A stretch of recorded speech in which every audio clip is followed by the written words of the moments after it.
చంద్రబాబు నాయుడు ఢిల్లీకి వెళ్లే ముందు హైదరాబాదులో బేగంపేట ఎయిర్పోర్ట్లో 2 గంటలు కూర్చున్నారు. ఇది నిన్న సాయంత్రం బయటకు వచ్చినటువంటి అంశం. ఎందుకంటే చంద్రబాబు ప్రతి కదలిక మీద ఆటోమేటిక్గా వైఎస్ఆర్ కాంగ్రెస్ పార్టీ దృష్టి సారిస్తుంది, పోలీసు డిపార్ట్మెంట్, ఇంటెలిజెన్స్ డిపార్ట్మెంట్ దృష్టి సారిస్తుంది కదా. తెలంగాణ ఇంటెలిజెన్స్ వాళ్ళకి అవసరం లేదు, ఎందుకంటే అక్కడ చంద్రబాబుకు సంబంధించి రేవంత్ రెడ్డి ఉన్నారు కాబట్టి. ఆంధ్ర ఇంటెలిజెన్స్ సాధారణంగా అక్కడ కన్నేసి ఉంచుతుంది.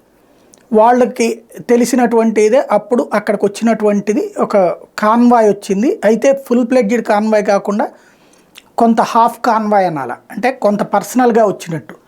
అది ఎవరు అన్నటువంటిది ఆరా తీస్తే రేవంత్ రెడ్డి, తెలంగాణ ముఖ్యమంత్రి రేవంత్ రెడ్డి అక్కడికి వచ్చారు. బేగంపేట ఎయిర్పోర్ట్లో ప్రత్యేక విమానంలో చంద్రబాబు వెళ్ళడానికి అక్కడ బేగంపేటలో ఆయన ఉంటే టోటల్గా 2 గంటల పాటు 3:30 నుంచి 5:30 దాకా 2 గంటల పాటు రేవంత్తో భేటీ అయ్యారు చంద్రబాబు నాయుడు. ఆ తర్వాత ఢిల్లీ వెళ్ళారు అమిత్ షాని కలవడానికి అన్నటువంటిది ఇక్కడ కీలకమైన పాయింట్. ఇందులో 2 కోణాలు కనబడుతున్నాయి. ఒకటి, రేవంత్కి వాస్తవంగా క్రిందసారి కాంగ్రెస్తో అటాచ్మెంట్ పెంచుకున్నారు చంద్రబాబు.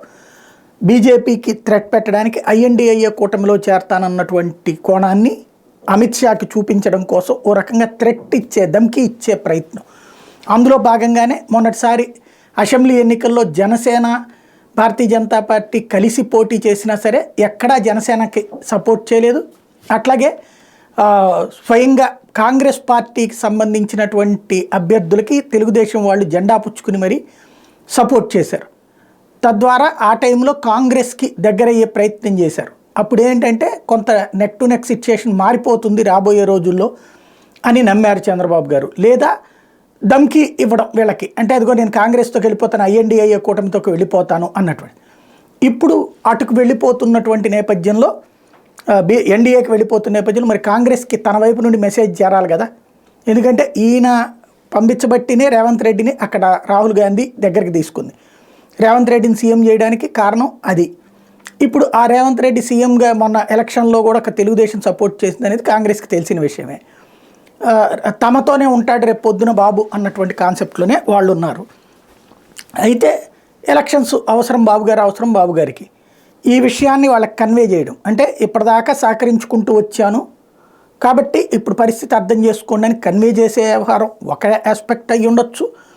లేదంటే రేపు పొద్దున ఇప్పుడు బాబు గారికి సంబంధించినటువంటి నిధులు ఎక్కడ ఉంటాయి? సాధారణంగా ఇక్కడ ఇల్లు కూడా కొనుక్కోలేదు ఆయన, గెస్ట్ హౌసే కదా ఉంది. కాబట్టి అక్కడి నుంచి రేపు పొద్దున మనీ అయితే తీసుకురావాలి. తెలంగాణలో ఎక్కడో బల్క్గానే పెట్టుకుని ఉంటారు కదా రేపు ఎలక్షన్ సపోర్ట్.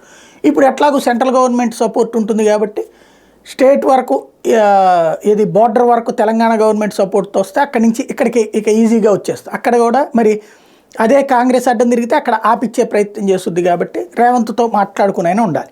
ఈ సహజంగా వచ్చే చర్చ అంతే తప్పించి మనం ఇదే అని ధృవీకరించడానికి మనం ఏమి ఆర్కే గారికి మళ్ళీ అక్కడ లోపల బగ్గుబెట్టి కూర్చోవాలి. కాకపోతే ఓవరాల్గా అయితే బాబు గారు 2 గంటలు రహస్య మంత్రాలు, ఎందుకంటే ఎక్కడ రాల వార్తలు. సరే అక్కడ ఉన్నటువంటి పత్రికలన్నీ అనుకూల పత్రికలు కాబట్టి పోనీ సాక్షి వాళ్ళు కూడా క్యాచ్ చేసినట్లేరు. అది టోటల్గా అయితే ఇవాళకి ఆ విషయం వైరల్ అవుతుంది. ఏంటన్నది సమాచారం రేవంత్ చెప్తారా, బాబు చెప్తారా, లేకపోతే ఇది గతించిన జ్ఞాపకాలలో ఒకటిగా మిగిలిపోతుందో చూడాలి.